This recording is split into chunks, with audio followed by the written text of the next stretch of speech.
Professor, what made you want to teach herbology? How lovely of you to ask.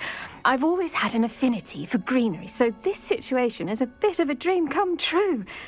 After graduation, I was thrilled to be asked to step in for my old herbology professor. He'd had a slight accident, you see.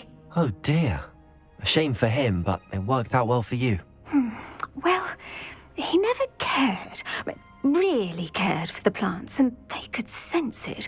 Oh, you'd be surprised how perceptive a plant can be. At any rate, the trouble began one day when he cut into a wigan tree. Unfortunately for him, its leaves were hiding a bowtruckle. You may recall the marvellous creatures that resemble a twig.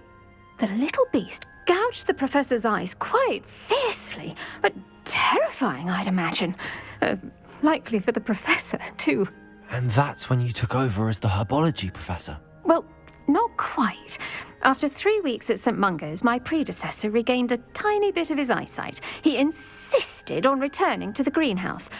Within a week, he claims by accident, kicked a Chinese chomping cabbage, so it was back to St. Mungo's for him. A fair bit of bad luck there, I'd say. Well, I felt awful for him, but I dare say I felt a bit more sympathy for the cabbage. Upon his discharge from the hospital, his indifference to plants had turned to utter disdain. He lost what little patience he had left with a particularly temperamental venomous tentacula and, well, his resulting leave of absence continues to this day.